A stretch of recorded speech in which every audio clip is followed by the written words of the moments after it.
बाकीची कंपनी कुठे आहे तुमची आज? बरं बरं दे चालतं. काल आपण शिवाजी महाराजांच्या चरित्रातला पन्हाळ्याचा जो विषय आहे, पावनखिंड शिवाजी महाराजांची सुटका, या विषयाचं चिंतन केलं, थोडक्यात केलं. आपल्याला वेळ कमी आहे. कमी याचा अर्थ काय? 4 महिने आहे.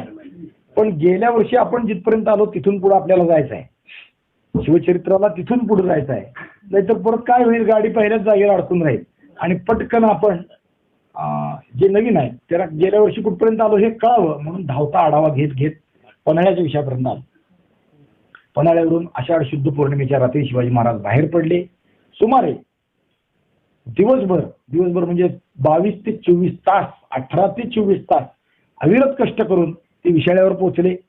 जाताना मध्ये आलेला सिद्धी मसूदचा हल्ला थोपवण्यासाठी बाजीप्रभूंनी खिंड लढवली. हा सगळा विषय आपण पाहिला.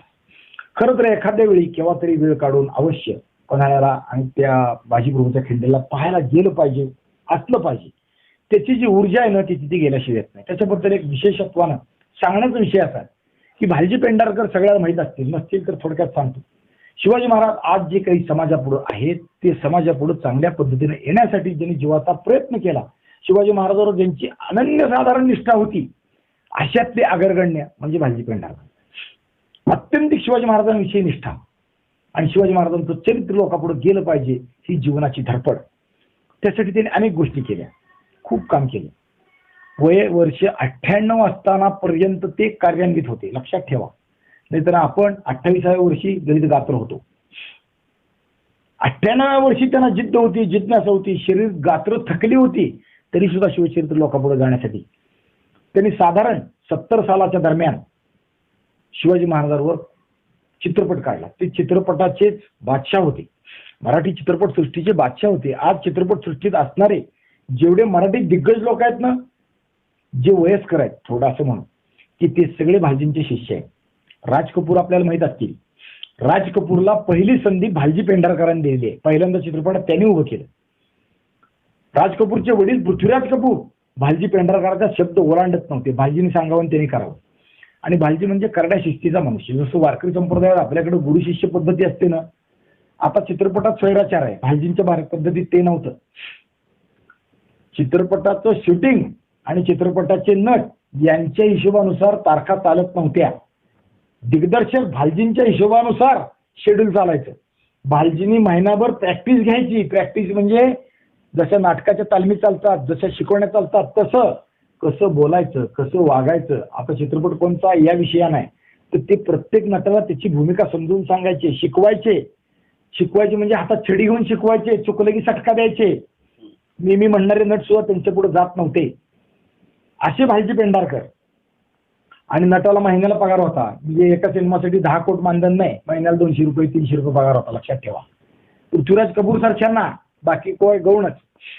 असं भालजी पेंढारकर या चित्रपटाचे अनेक शिवाजी महाराजांवर विषय काढले. शिवाजी महाराजांवर 70 साली त्यांनी मोठा चित्रपट काढला, छत्रपती शिवाजी. काळा पांढरा चित्रपट, त्यावेळेस काळ्या पांढऱ्याचं होतं, अजून रंगीत यायचा होता. आणि तो चित्रपट मराठी चित्रपट सृष्टीतला मैलाचा दगड आहे. तो चित्रपट बघितल्याशिवाय, त्यातलं सगळ्या गोष्टी पाहिल्याशिवाय कुणीही इतिहासावर चित्रपट करायचं धाडस करूच नाही, एवढं त्याचं महत्वाचं मापदंड आहे. या भालजींनी आपलं जीवित कार्य शिवाजी महाराजांसाठी अर्पित केलं, अनेक गोष्टी केल्या. हा चित्रपट हिंदी भाषिक लोकांनाही कळावा म्हणून त्यांनी हिंदीत केला. आणि काय व्हायचं ते झालं. त्या चित्रपटापायी हिंदीमध्ये तो चालला नाही आणि आलेलं नुकसान भालजींच्या हयातीत त्यांना कधीच भरून काढता आलं नाही. म्हणजे आपलं आयुष्य शिवाजी महाराजांच्या चरणी खऱ्या अर्थानं वाहिलं ते मनुष्य, असं यांचं व्यक्तिमत्व. त्यांच्या चरित्रात विशेषत्वानं त्यांचा विषय भालजींच्या चरित्रात त्यांना विचारलं, तुम्हाला कोणचा आवडतो? शिवचरित्रातली घटना कोणची आवडते? सगळंच शिवचरित्र इतकं ओजस्वी तेजस्वी आहे की काय सांगावं. सगळंच अत्यंतिक आनंददायी आहे, प्रेरणादायी आहे. पण त्यातल्या त्यात माझ्या आवडीचा विषय कोणता आहे तर पावनखिंड, असं त्यांचं वक्तव्य आहे. पावनखिंडीवर त्यांनी स्वतंत्र चित्रपटही काढला. त्यामुळे केवळ तेवढाच विषय. शिवाजी महाराज पन्हाळ्यावरून निघाले, विशाळ्याला पोहोचले आणि बाजीप्रभूंनी खिंड लढवली. 3 तासाचा चित्रपट या विषयावर. 24 तासाच्या विषयाचा चित्रपट 3 तासावर, असं भालजींचं ते आहे. भालजींचे चिरंजीव पुढं मुलं त्यांची जी आहेत ती चित्रपट सृष्टीत आहेत. आता फार मोठे आहेत, दिग्गज आहेत. कोणी कॅमेरामन आहे, कोणी दिग्दर्शक आहे, कोणी अजूनही कामात आहे. पण ती लहान असताना, घरात शाळकरी मुलं असताना, शाळेला सुट्टी मिळाली, दिवाळीची असो किंवा उन्हाळ्याची असो, मग खेळायला जाणं, मामाकडे जाणं, या गोष्टी सगळ्या व्हायच्या. पण या सुट्टीच्या काळात भालजी त्यांना सहलीला न्यायची. कुठेतरी न्या बाबा, मागे लागायची मुलं. आणि मग ते गाडीत सगळ्याला घालायचं, जेवणा खाण्याचा डबा घ्यायचा आणि सहलीला घेऊन जायचे. आणि दिवसभर कुठं सहल न्यायची? पन्हाळ्याच्या खिंडीत. पन्हाळ्याच्या खिंडीत म्हणजे पावनखिंडीत सहल न्यायची आणि तिथंच मुलांना सोडायची. दिवसभर खेळा, हिंडा, बागडा, इथं राहा. तू इथं का आणलंय? इथं का आणलं तर भालजी त्यांना गोष्ट सांगायची. इथं काय घडलं? तू इतिहास आपल्या जाज्वल्य जो आहे तो आपल्या अंगी बाळगायसाठी इथं आणलं, हे सगळं सांगायचं. किती मोठा इतिहास आहे आपला. शिवाजी महाराजांचं कर्तृत्व, त्यांच्या मावळ्यांचं कर्तृत्व, ती प्रेरणा आपल्यात येण्यासाठी म्हणून मग ती गोष्ट सांगायची. सगळी वर्षानुवर्ष असं चालत राहायचं. मुलांना शेवट प्रश्न पडायला लागला, बाबा दरवर्षी इथंच सहल नेतात का?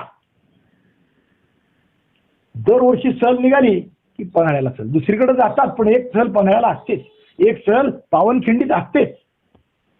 पन्हाळ्यावर बालजींचं घरच होतं. मग तिथून ती न्यायचे, पावनखिंडीत जायचं, दिवसभर थांबायचं. एखाद्या दिवशी मुक्काम पडला झालं तर दुसऱ्या दिवशी माघारी यायचं. एकदा धाडस करून, त्यांच्यापुढे बोलायचं धाडसही नसायचं, धाडस करून मुलाने एकदा विचारलं, बाबा दरवर्षी तुम्ही सहल काढता, आम्हाला घेऊन जाता, पावनखिंडीत नेता, आम्हाला आनंद आहे.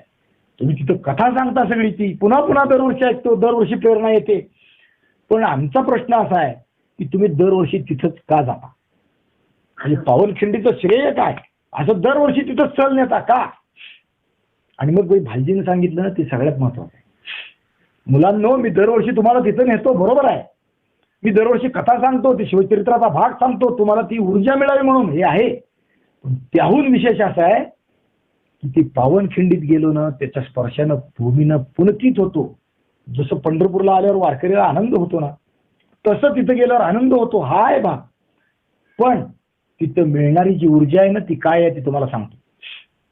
2000 विरुद्ध 300 लढतायत, अविरत 6-6 तास लढतायत आणि त्यात ते विजय प्राप्त करतायत. विजय काय? तर शिवाजी महाराजांना सुखरूप आपल्या इच्छित स्थळी प्रवृत्त करणं, हा त्यांचा विजय आहे. जीव गेलाय का नाही माहित नाही,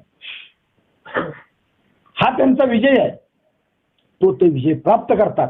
ह्याचा अर्थ काय? ह्याचा अर्थ विपरीत परिस्थिती, संघर्षाची परिस्थिती, अनेक अर्थाने.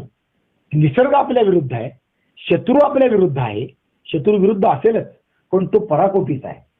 300 विरुद्ध 2000 अशा परिस्थितीत वेळ आपल्या विरुद्ध आहे, तरी सुद्धा 6 तास युद्ध करतात लोक. ह्याचा अर्थ काय? ह्याचा अर्थ ही भूमी अशी आहे की अख्खं जग जरी आपल्या विरुद्ध उभं राहिलं युद्धाला, तर गळापटून, हातपाय पसरून, दलित गात्र न होता, शस्त्र न टाकून देता जगाच्या विरुद्ध संघर्ष करण्याची ताकद या भूमीने आपल्याला देते. म्हणून मी तुम्हाला इथं आणतो, लक्षात ठेवा. म्हणजे या भूमीचं वैशिष्ट्य काय आहे? तर जगाच्या विरुद्ध संघर्ष करण्याची ताकद या भूमीतून मिळते, म्हणून इथं आणतो. म्हणजे पावनखिंडीचं वैशिष्ट्य काय आहे? शिवचरित्राचा इतिहास घडवला, पण आजही ही भूमी आपल्याला ती ऊर्जा देऊ शकते की जी बाजीप्रभूंच्यात होती. जग जरी माझ्या विरुद्ध लढायला आलं, साक्षात ब्रह्मदेव जरी इथं आडवा येऊन पडला ना, तरी शिवाजी महाराज पोचते झाल्याशिवाय खिंडीतनं पलीकडे कुणालाही जाऊ देणार नाही. म्हणजे जग विरुद्ध आहे. 300 विरुद्ध 2000 विपरीत आहे. निसर्ग विरुद्ध आहे. लढाई करायसाठी निसर्ग अनुकूल आहे का? हो नाही. तुफान पाऊस पडतोय, पावसात युद्ध चालू आहे, गुडघ्या एवढं, कमरे एवढं, कधी कधी घोट्या एवढं पाणी आहे, घोट्या एवढा चिखल आहे, सगळीकडे दगड, मारहाण, कसं लढाईची परिस्थिती, मैदान आहे, छानपैकी लढाई करावी अशी परिस्थिती नाही. अनेक गोष्टींचा विचार. बर शत्रू बळजोर आहे, मागून शत्रू आहे, माहीतही नाही, पण गडावर राजांना पोस्त करायचं आहे. एकच निर्धार, आणि त्या निर्धारासाठी रक्ताचा शेवटचा थेंब असेपर्यंत, श्वासाचा शेवटचा श्वास असेपर्यंत मी लढणार. ती जी त्यांची ऊर्जा आहे ना, जग विरुद्ध आलं तरी लढण्याची ऊर्जा, ती तुम्हाला इथं प्राप्त व्हावी म्हणून मी आणतो. आपल्या गेल्या वर्षीची सहल त्यासाठीच होती. आपल्याला जायला उशीर झाला, त्यामुळे पावनखिंडीत जाता आलं नाही, पण पन्हाळा आपण पाहून आलो. पन्हाळ्यावरून शिवाजी महाराज गेलेला रस्ता आपण पाहून आलो. तिथून पुढे 70 किलोमीटर जायचं आणि यायचं, आपल्याविषयी वेळ नव्हता. योजनेप्रमाणे जर चाललं ना, तर शिवाजी महाराजांचं यश मिळतं, नाहीतर योजना विफल होते. पालखी सोहळ्यात आपण योजनेप्रमाणे चालतो. उद्या सकाळी 6ला निघायचं आहे, तुम्ही या नाही तर न या, निघायचं म्हणजे निघाय. 6ला करणा वाजला की चालायला सुरू होणार. योजना आहे. पंढरपुरात या दिवशी पोचायचंय, अमक्या दिवशी एवढं चालायचं म्हणजे चालायचं आहे. आपल्या योजनेत अनेक गोष्टींची अडचण आली. काहीतरी काय झालं सगळ्याला माहिती आहे, बोलायचं आलेले माणसं असे आले की त्यांना सोडून आपण जाऊ शकत नव्हतं, ते आपल्यासाठी निघाले होते, अशी परिस्थिती निर्माण झाली. म्हणजे पावनखिंड काय आहे, पावनखिंडीचं ऊर्जा घेण्याची ताकद काय आहे, ती आहे, ती कळली पाहिजे. बरं, शिवचरित्रात एकच अशी प्रेरणेचं ठिकाण आहे का? अनेक अनेक आहे. याच काळात साहित्यकान महाराष्ट्रात चालून आला होता. आपल्याला तो विषय आपण ऐकला. तो आला तो औरंगाबाद ते पुणे रस्त्यावर असताना चाकणची गडी रस्त्यात त्याला दिसली. हा शिवाजीचा किल्ला आहे कळलं, आणि तो किल्ला घ्यायचा त्यांनी प्रयत्न केला. हे आपण काल ऐकलं. आपण आता कालच्या पुढे चाललोय असं धरा. आणि ती गडी घ्यायचा त्यांनी प्रयत्न केला. गडीच्या खाली तो स्वतः तिथं तळ देऊन बसला. बाकी सैन्य पुण्यात गेलं. पुण्यात मग मुक्काम केला. शाहिस्तेखानाने तिथं मुक्काम केला. अनेक दिवस ती गडी लढायला लागली. शाहिस्तेखानाने विचारलं की हे किती दिवसात घेईल, तोफखान्याला विचारलं, आणि तोफखान्याने सांगितलं 1 दिवसात किल्ला घेतो. कशाचा 1 दिवस? शक्य नाही. 1 नव्हे, 2 नव्हे, दिवस नव्हे, आठवडे नव्हे, महिने लागायची प्रारंभ झाला. आणि शाहिस्तेखान हताश झाला. 20,000 लोक या गडीला वेढा घालून बसले. आजही जर आपण चाकणला गेलो ना तर चाकणची गडी केवढी आहे बघा, फिरून बघितलं तर 1 तासात संपते. गडी अस्तित्वातच नाही. 2 बुरुज काहीतरी शिल्लक आहेत ते मातीचे. बाकी विस्तार केवढा असेल किल्ल्याचा तेवढं पाहिजे एवढंच जागा आहे, बाकी काही नाही. आता किल्ल्यातून एक रस्ता गेलाय म्हणे, मी अजून थोडं पाहिलं नाही तसं. 1 तासात संपेल. आणि किल्ल्यात माणसं किती आहेत? बाहेर 20,000 लोक युद्धाला सतर्कतेनं तयार आहेत. नुसतं तयार नाही, युद्ध करतायत, रोज तोफा टाकतायत, किल्ल्यावर दारुगोळा टाकतायत. आणि आत बाहेर विपुल साधन सामुग्री आहे, सैन्य आहे, रसद आहे, अन्नधान्य आहे, तोफखाना आहे, दारुगोळा आहे. तरी आज ते लोक त्यांना युद्धाला उभे आहेत की कुणालाही दाद देत नाही. किती लोक आहेत? 400. किती? 400. ते रोज लढाई करून 350 झाले असतील असं आपण काल गणित मांडलं होतं. मेले असतील ना काही. आणि ते लोक असं युद्ध करतायत. किती दिवस? 55 दिवस. शाहिस्तेखानाला ते किल्ल्याला हात लावू देत नाहीत. हात नव्हे, शाहिस्तेखानाच्या छावण्यातल्या झेंड्याची सावली सुद्धा किल्ल्यावर पडू देत नाही. जरा जवळ आलं की आतनं बंदुका, गोळ्या, बाण सुटलेच म्हणून सांगायचं. आणि रात्री अपरात्री किल्ल्याचं दार केव्हा उघडायचं कळायचं नाही. जायचं बाहेर, छापाछापी करायची, कापाकापी, साधल ते साधल, नाही साधल ते परत किल्ल्यात. असं 55 दिवस लढले. काय खरं कौशल्य आहे ना. जेवढं कौशल्य बाजीप्रभू, कौशल्य नाही, जेवढं त्यांचं काम मोठं. कौशल्याचं परिमाण मोजणारे आपण कोण? त्यांचं काम मोठं तेवढं चाकणच्या किल्ल्यातल्या लोकांचं आहे. चाकणमध्ये अशी स्फूर्ती आहे, जग माझ्या विरुद्ध जरी उभारलं ना तरी मी त्याला परास्त करेन, मी माझं युद्ध करत राहीन. 55 दिवस लढाई केली, सोपं नाही. आणि मग 56व्या दिवशी काय झालं? शाहिस्तेखानानं हा किल्ला सरळपणानं पडत नाही म्हणल्यावर किल्ल्याच्या आतल्या लोकांना न कळेल असं आपल्या भागातून सुरुंग काढायला सुरुवात केली. सुरुंगाचं काम 8-10 दिवस चाललं असेल. आणि तो किल्ल्याच्या तटापर्यंत नेऊन भिडवला.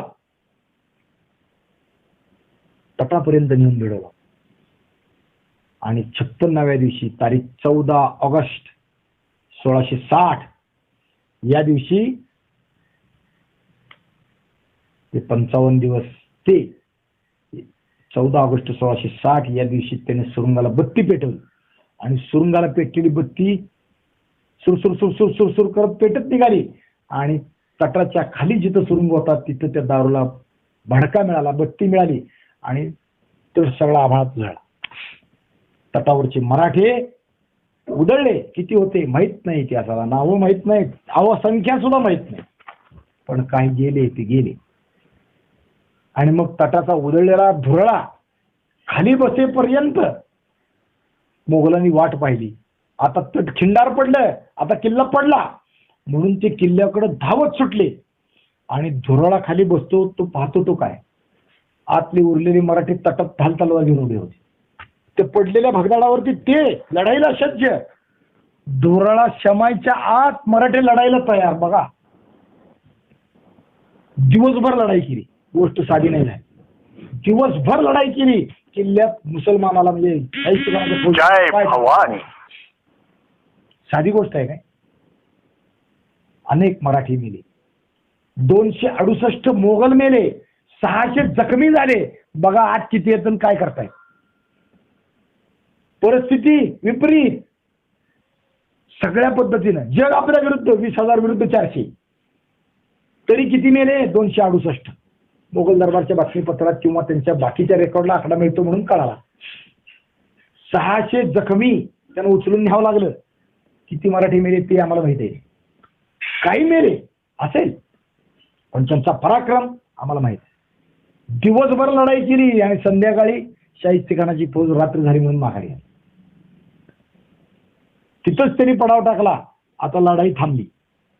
दुसऱ्या दिवशी मात्र 56व्या दिवशी तारीख 15 ऑगस्ट 1660 किल्लेदारानं शरणागती पत्करली.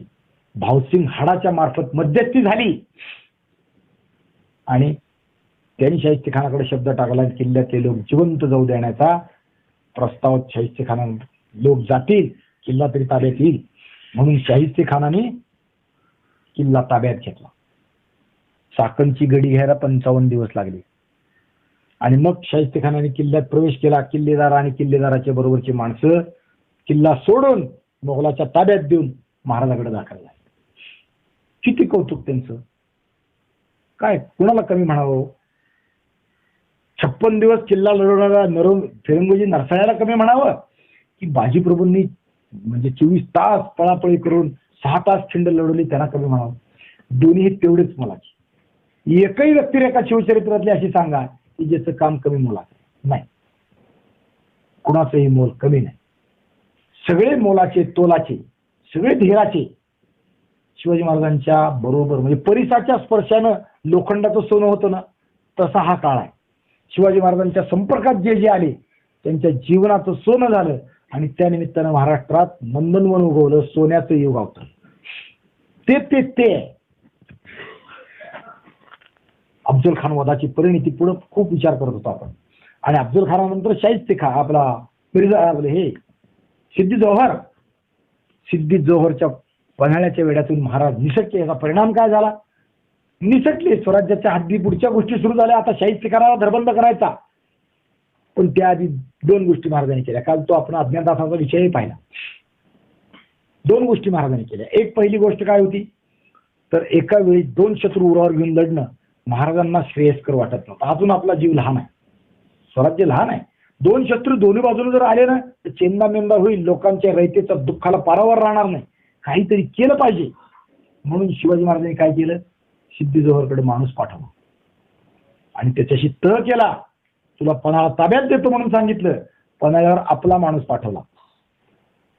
महाराज निघून गेले तरी किल्लेदार किल्ला लढवतोय. बघा जसं बाजीप्रभूचं कौतुक आहे, फिरंगोजी नरसाळ्याचं कौतुक आहे, तसं किल्लेदाराचं कौतुक आहे. शिवाजी महाराज गेले. आता काय किल्ल्यात नवे किल्ला देणार नाही. किती दिवस बघू. जोपर्यंत ताकद आहे तोवर लढू. किती दिवस. ती 55चं उदाहरण आहे ना आपल्या पुढं. तेच पुढं आहे. काहून मी सांगितलं मध्ये तेच पुढं आहे. किल्लेदार किल्ला लढवतोय आणि मग सिद्दी जोहर बरोबर तह झाला. बादशाह विजयापूरच्या आदिलशहा बरोबर तह झाला आणि महाराजांनी पन्हाळ्याचा किल्ला सिद्दी जोहरला दिला.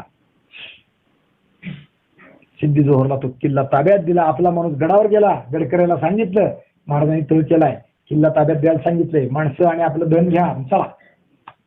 किल्ला ताब्यात दिला आणि महाराजांची लोक पुन्हा महाराजाकडे आली. आता काही 2-3 गंमतशीर गोष्टी घडल्या होत्या. जो शिवाजी आता कचाट्यात सापडलाय आणि त्याची पर्वा न करता आपण काही गोष्टी केल्या त्या हेनरी रिव्हिंग्टनला आता शिवाजी आपल्याला काय करतो असं वाटत होतं ना. आता हेनरी रिव्हिंग्टनला ते जड झालं. हा पळून गेला. आपण मदत केली सिद्दी जोहरला. आता हा आपलं उट्ट काढणार याची जाणीव झाली. आपण साप फसलोय. आता आपलं काही खरं नाही. आपण केलेला कारभार परस्पर केला. आपल्या मुंबईच्या किंवा सुरतेच्या ऑफिसरला न विचारता उद्योग केला. याची परिणती आपल्याला भोगावी लागणार हे हेनरी रिव्हिंग्टनला कळलं आणि महाराज खास होतीच तशी. केलंच त्याने पुढे ते.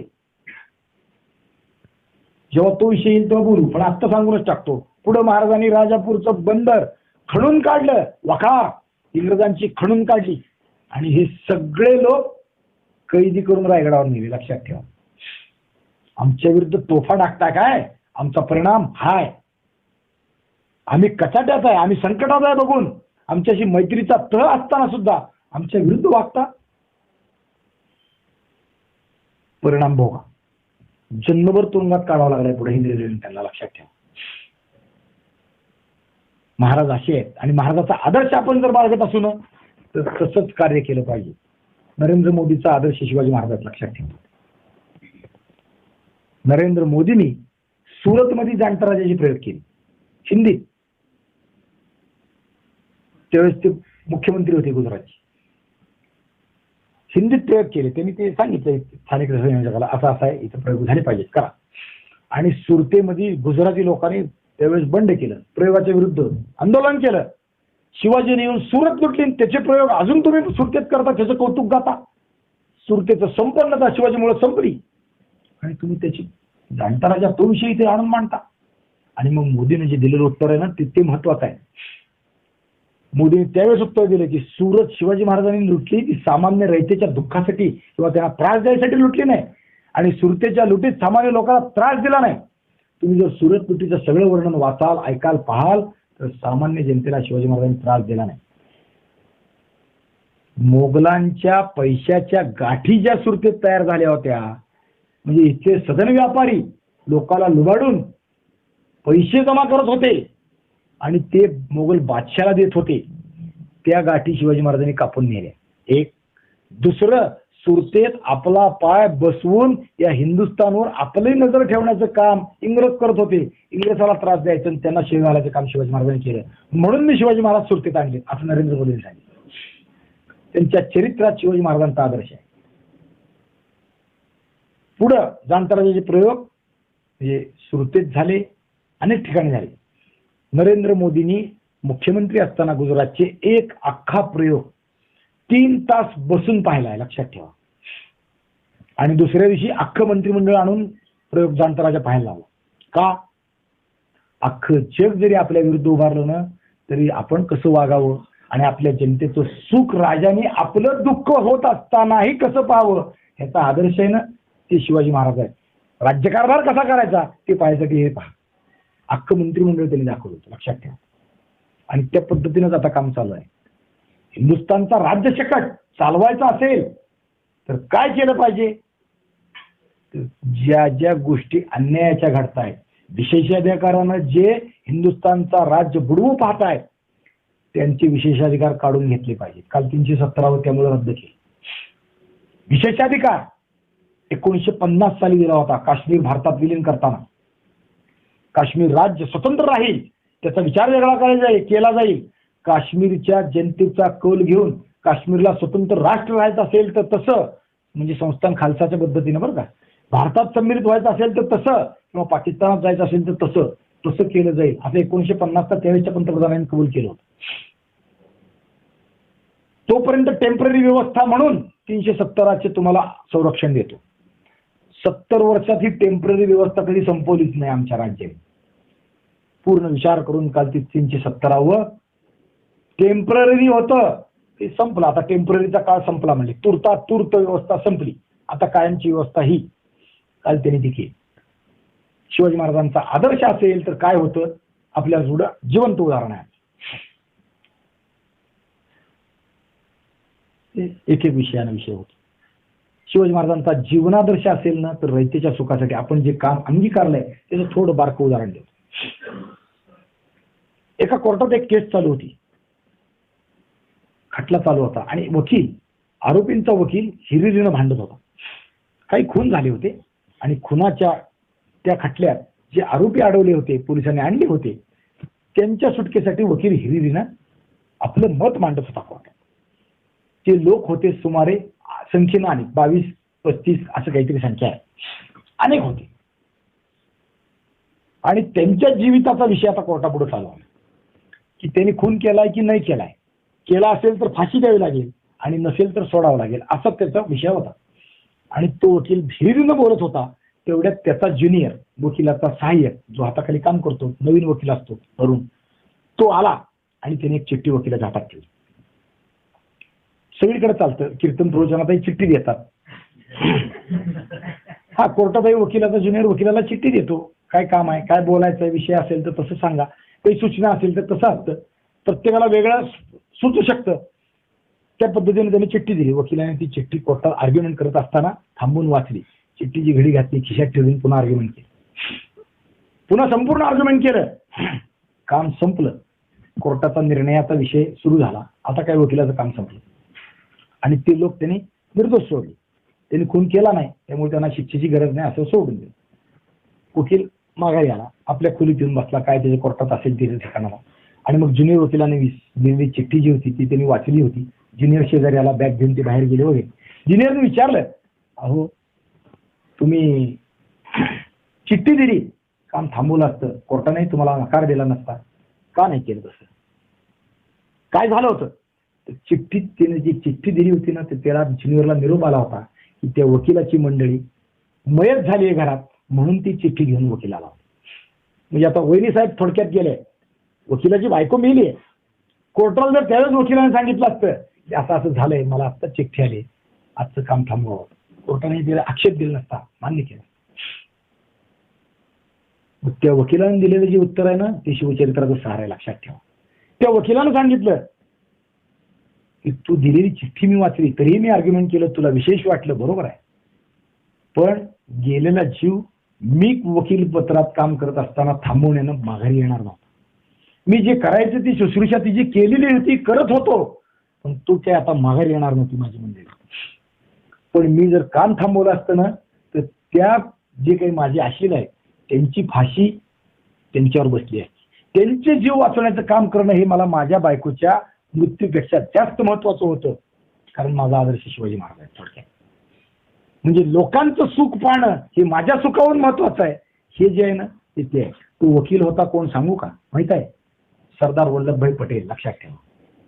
म्हणून त्यांनी हिंदुस्थानमधले त्यावेळेस आपल्या जीविताचा विचार न करता त्यावेळेस असणारी सगळी संस्थानं, किती संस्थान आहेत आकडा हुडकून काढला तो काहीतरी 350 360 वगैरे काहीतरी जातो.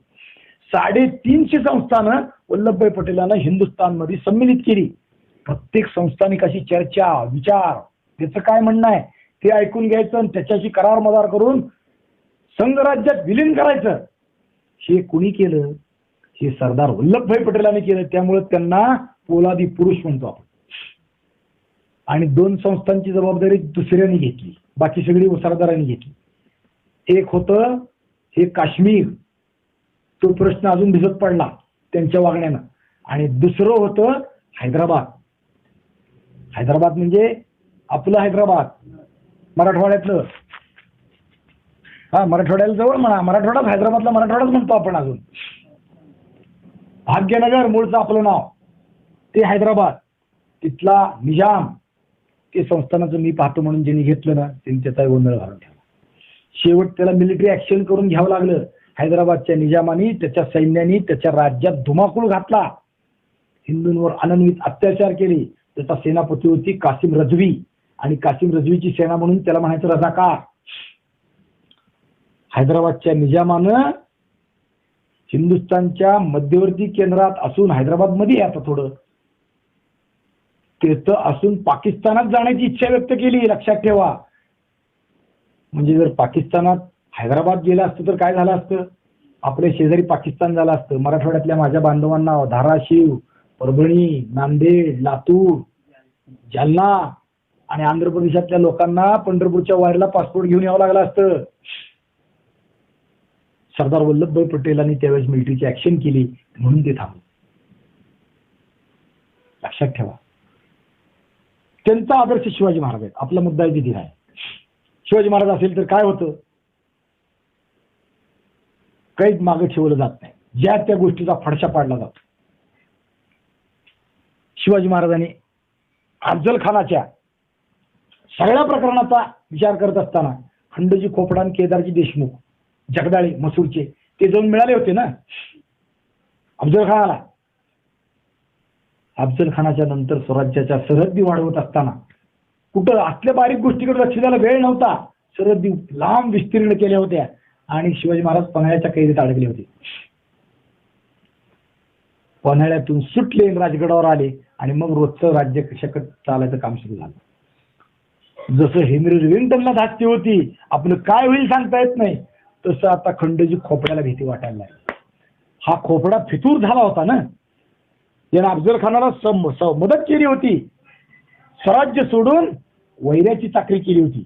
आता आपलं काय होणार? शिवाजी महाराजांचं आधीच एक चरित्र माहित आहे. खंडोजीला आपलं मरण दिसायला लागलं, खोपड्याला आपलं मरण दिसायला लागलं.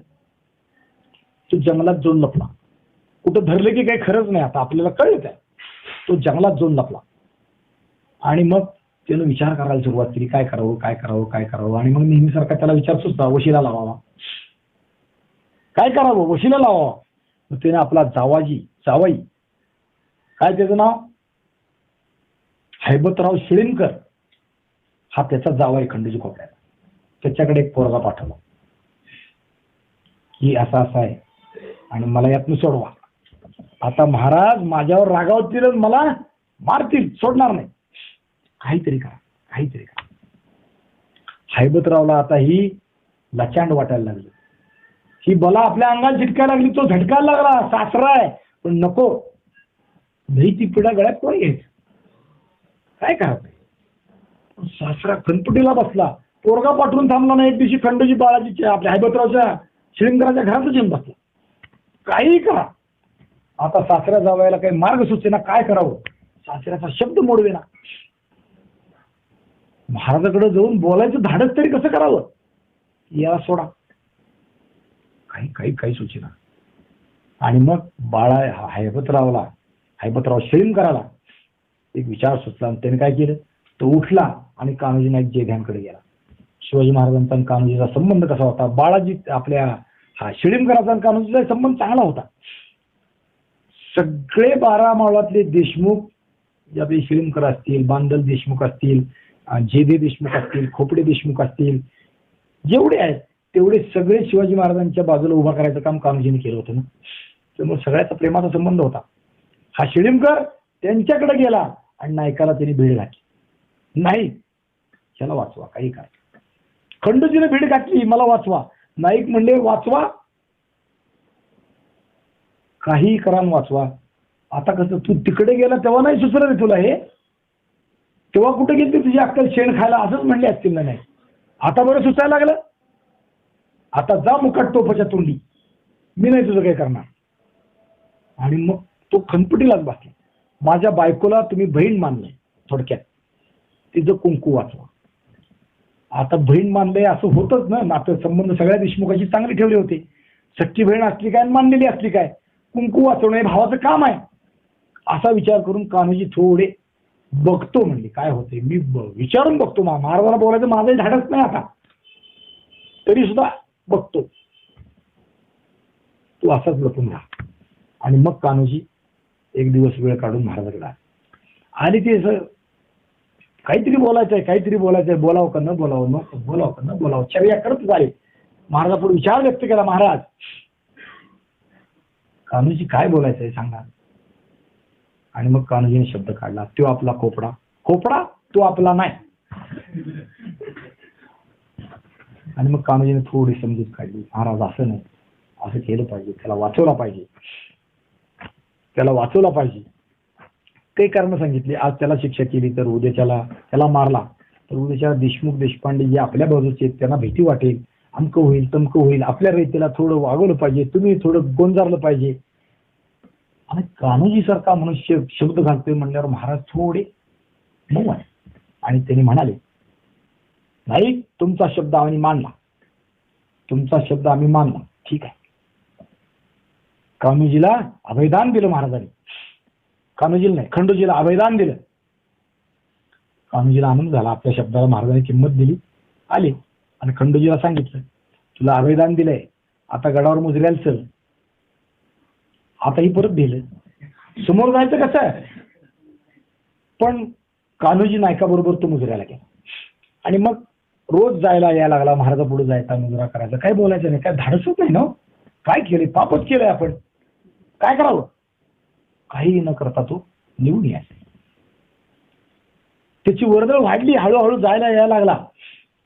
आणि मग आता कान्होजी नाईकाबरोबर जायची गरज नाही असं वाटलं, एकटा जायला लागला. सुरू झालं.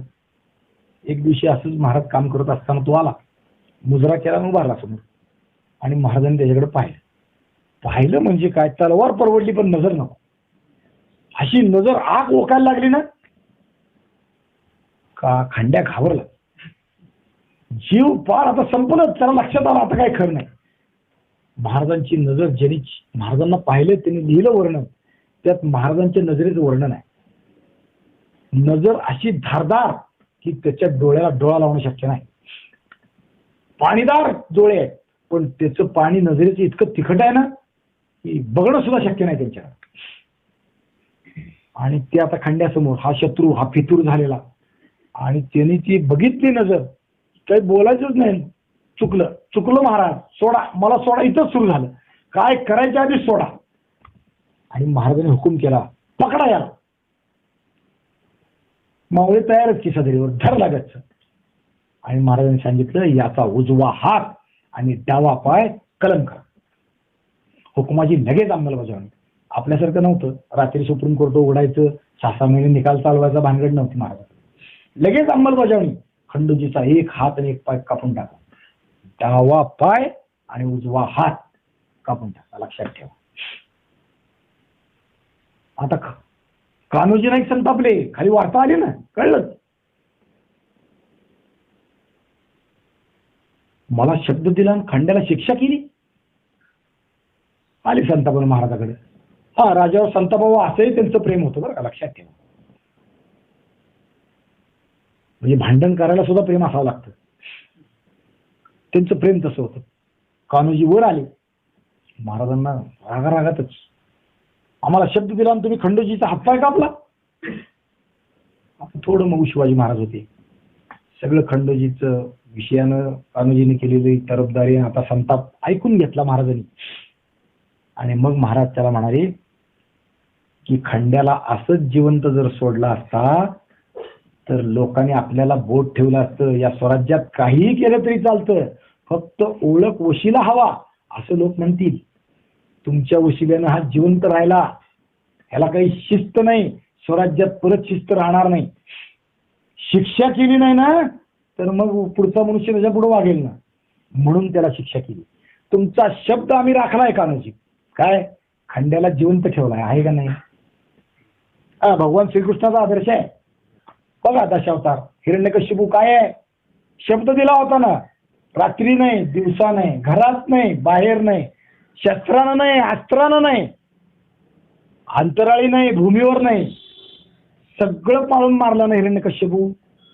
तुम्हाला शब्द दिला, कान्होजी खंड्याला जिवंत ठेवतो, त्याला अभयदान दिलं. मारलं का नाही, ठेवला गेला. आणि मग कान्होजीला पटलं. आम्ही कायद्याचा अभ्यास करत असताना शिक्षेचा जे विषय येतो त्यात शिकवलं जातं. शिक्षेचं कारण काय, हेतू काय, शिक्षा कशासाठी करायची. ज्या माणसाच्या हातून गुन्हा घडलाय त्याला त्या शिक्षेनं प्रायश्चित्त मिळतं. एक भाग ही रूढ आहे. मी चोरी केली, चोरीची शिक्षा काय, चोरीचे पैशाचा दंड भरून देणे आणि 10 दिवस कैद, प्रायश्चित्त. तोही मनाला शुद्ध झाला. एक भाग चोरी केली, चुकलं, ज्याला चुकलं वाटतं त्याच्यासाठी बरं का प्रायश्चित्त. ज्याला चुकलंच वाटत नाही त्याने खून केला तरी काहीच होत नाही. एक. आणि दुसरं जे असतं ना शिक्षेचं धोरण, ते काय, आता फाशी दिली समजा माणसाला, चुकलंय म्हणून पुन्हा सिद्ध झाल्यावर फाशी दिली, तर प्रायश्चित्त वाटून पुढचं आयुष्यच नाही तर प्रायश्चित्त त्याला त्याच्या मनाची शुद्धी काय. मग फाशी का, सरळ आहे ना विचार. फाशी याच्यासाठी की असा गुन्हा लोकांनी पुन्हा करू नये म्हणून त्यांच्या पुढे दहशत. हे खंड्याचे हातपाय कापले याच्यासाठी की पुन्हा कोणी स्वराज्याच्या विरुद्ध वाकडं पाऊल टाकू नये, ही दहशत. जिवंत पुतळा स्वराज्यात फिरवत ठेवला खंड्या, थोडक्यात एक हात आणि एक पाय. पुढे शिवाजी महाराजांनी खंडोजीची हातपाय कापलेले मलमपट्टीची व्यवस्था करूनही त्याचं हे चालवलंय बरं का, उपजीविका. लक्षात ठेवा, महाराज हे असे आहेत. म्हणजे स्वराज्यात बेईमानी केली, मग उजवा हात आणि डावा पाय का कापला अशी शंका येईल. सरळ आहे. आपण पहिल्यांदा त्याची चर्चा केली होती. जी शंका आली ना तर तिचं निरसन होण्याचा प्रयत्न करतो, काहीतरी कळतं. शंका आली नाही, प्रश्न उपस्थित नाही झाला तर काही उपयोग नाही. ती शंका, डावा हात आणि उजवा पाय असं का? सरळ वाटेल ना. त्याचं उत्तर साधारण मला वाटतं किंवा अनेक लोकांनी विचार केला त्याचा असा आहे की शत्रूकडे झंड्या गेला, ते जाताना घोड्यावर बसून गेला आणि घोड्यावर बसताना पहिल्यांदा पाय टाकावा लागतो डावा. रिकिबीत पाय डावा काढतो. सायकलवर बसताना विचार करा, पहिला पाय पायडलवर कोणता डावा ठेवतो, उजव्याची टांग टाकतो वरून. घोड्यावर तसंच आहे, पहिला पाय शत्रूकडे टाकला ना तो मी कापून काढला आणि माझ्या विरुद्ध हत्यार धरलं, स्वराज्याविरुद्ध, स्वराष्ट्राविरुद्ध, देवाविरुद्ध, धर्माविरुद्ध, म्हणून हात कापून काढले. शिवाजी महाराज असे. शिक्षा का? त्याचं कारण काय? आपण जर शत्रूला फितूर झालो तर हे हात धरलेला हात कापून टाकते आणि पाय कापून टाकते, ज्या पायानं चालत गेला ते. हे कळावं म्हणून शिक्षा केली. खंडाला मारणं सहज शक्य होतं, अवघड होतं, पण दहशत लोकात झाली पाहिजे, लोकांना कळलं पाहिजे. स्वराज्याकडे वाकड्या नजरेनं पाहिलं, स्वराज्याच्या शत्रूला जाऊन मिळालं. एकच नाही, अनेक पुढची उदाहरणं पण आहेत अशी. शिवाजी महाराजांचा अंगरक्षक संभाजी कावजी कोंडाळकर, संभाजी कावजी त्याचं नाव, हा शाहिस्तेखानाला जाऊन मिळाला. लक्षात ठेवा, अंगरक्षक आहे म्हणून शिवाजी महाराजांनी त्याचा मुलायजा ठेवला नाही. याचे तुकडे करा, जिथं सापडेल तिथं मारा, असा आदेश शिवाजी महाराजांनी दिला आणि प्रतापराव गुजरांनी त्याचे तुकडे केले. लक्षात ठेवा, जिवंत नाही ठेवला. प्रतापराव गुजराला समोरासमोर आला. सुप्याच्या किल्ल्यात काहीतरी लढाई झाली आणि प्रतापराव गुजरांनी संभाजी कावजीला मारलं. शिवाजी महाराज असे आहे, ब्राह्मण आहे, मुलायजा ठेवणार नाही. हत्यार उगारून आला ना कापून काढला.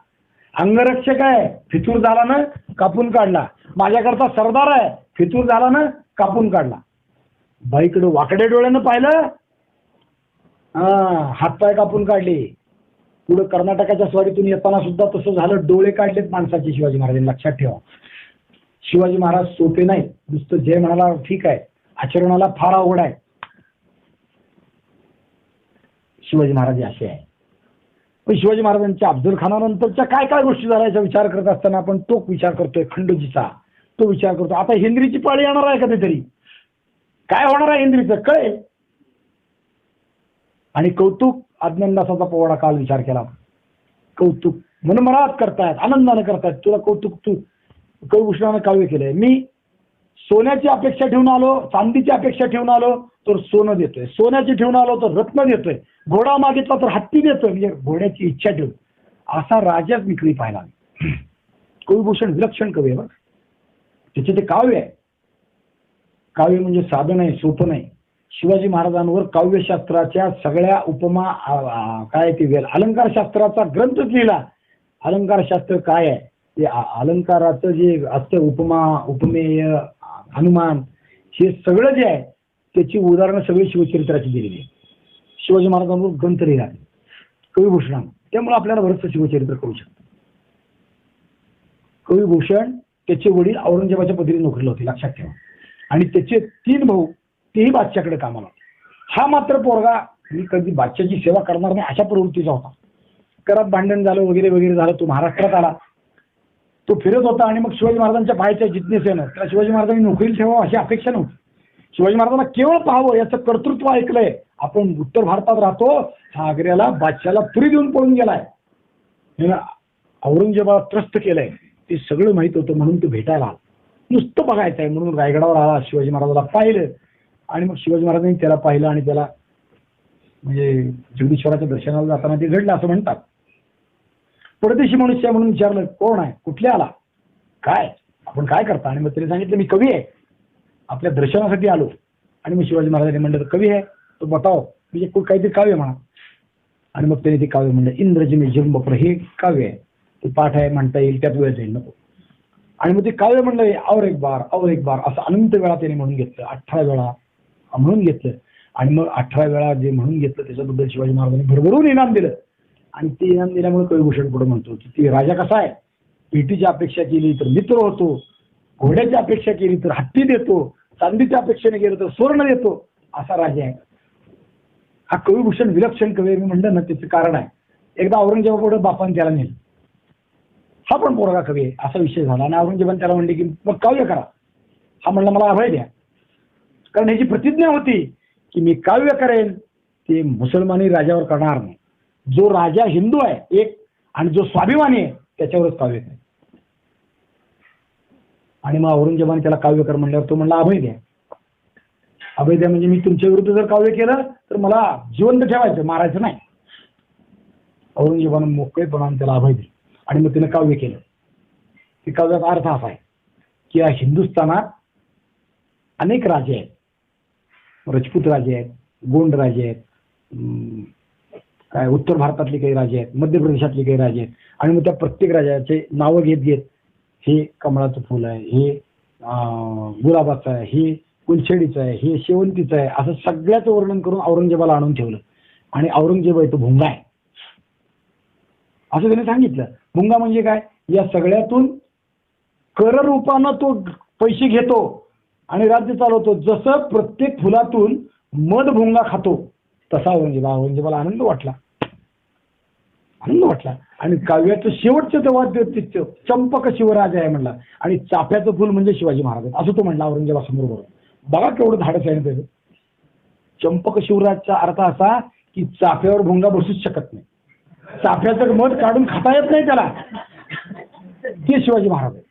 समोर सरळ समोर म्हणतो. औरंगजेबाला संताप झाला पण अभय दिलं होतं त्याने सोडून दे. लक्षात ठेवा, ह्या कुलभूषण एकदा एका राजाकडे गेला.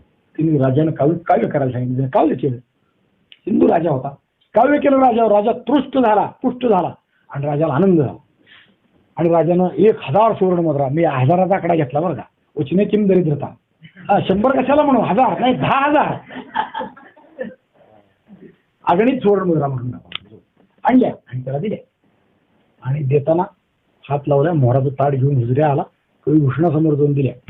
आता दिल्यात संपवणं राजाला मस्ती आली. मी सरळ म्हणतो बरं का, आता ते शिष्टाचाराचे शब्द सोडून बोलतो. राजाला गर्व झाला आणि तो कविभूषणाला बोलून गेला की तू सगळा हिंदुस्थान फिरलास पण माझ्यासारखा दिलदार राजा तुला कुठे दिसला नसेल. एका काव्याला एवढे पैसे देतो, तुझा सन्मान मी केला, एवढे पैसे तुला दिले. ह्याचा कवी जागा झाला, आत्मा जागा झाला, स्वाभिमान दिवसला. हा म्हणला महाराज खरोखर आहे, तुम्ही म्हणताय ते बरोबर आहे. एवढी बिदागी देणारा राजा मी पाहिला नाही, हे खरं आहे. पण लक्षात ठेवा की दिलेली बिदागी फेकून देऊन निघून जाणारा कवी या जगात झाला नसेल. त्याने घेतलेलं ताट फेकवला निघून गेला.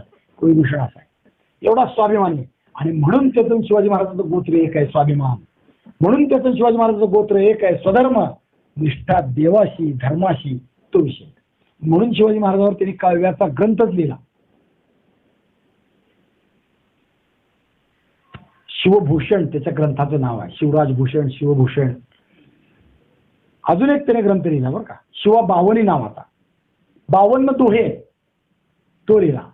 कविभूषणानं अजून एक काव्य लिहिलं. कुणावर लिहिलं, छत्रसालावर लिहिलं, जो शिवाजी महाराजांचा आदर्श बाळगून औरंगजेबाची सत्ता उलटून टाकायला उद्युक्त झाला त्याच्यावर. छत्रसाल दशक त्याचं नाव. अजून गंमत सांगू का आता तुम्हाला, या कविभूषणाच्या काव्यात इतकी स्फूर्ती आहे, इतकी ऊर्जा आहे की ते काव्य ऐकलं की मनुष्य चेतून जातो आणि सत्तेविरुद्ध बंड करतो. म्हणून इंग्रज शासन काळात या काव्यावर बंदी होती, आहे की नाही गंमत.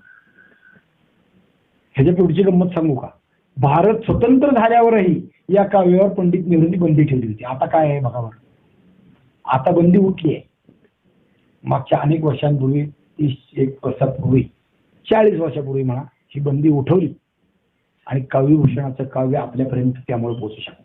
नाहीतर भारत स्वतंत्र झाल्यावरही शिवाजी महाराजांचं गुणगाव करणारं किंबहुना स्वराज्याची निष्ठा अंतःकरणात जाज्वल्य करणारं काव्य गायला या देशात बंदी होती. स्वातंत्र्य आल्यावर कोण घालत होतं तुम्ही बघा. आता फार सारखं नाव घ्यायला लावू नका, सारखं नाव घेऊन चूप विटाळते म्हणे. शिवाजी महाराजांचं कर्तृत्व आहे ते असं आहे, शिवाजी महाराजांचे अनेक विचार आहेत ते असे आहेत. आणि हे शिवाजी महाराज आता मोकळे झालेत शाहिस्ते खानाच्या पारिपत्यासाठी. माझ्या अंदाजाने वेळ झाला, पुढच्या वेळेचं व्यवधान आहे. आज शाहिस्ते खान आणि ते कारतलब खान जो विषय आहे तो उद्याच्याला आपण विचार करू. कारतलब खानाचा विचार आणि शाहिस्ते खानाच्या दृष्टीनं आपण पुढची मांडणी, आपल्या चरित्राचं चिंतन आहे ते तिकडे जाऊ. बाकीचा भाग जो आहे तो उद्याच्याला करू. आज इथंच थांबू. पुंडलिक वरदे हरी विठ्ठल श्री ज्ञानदेव तुकाराम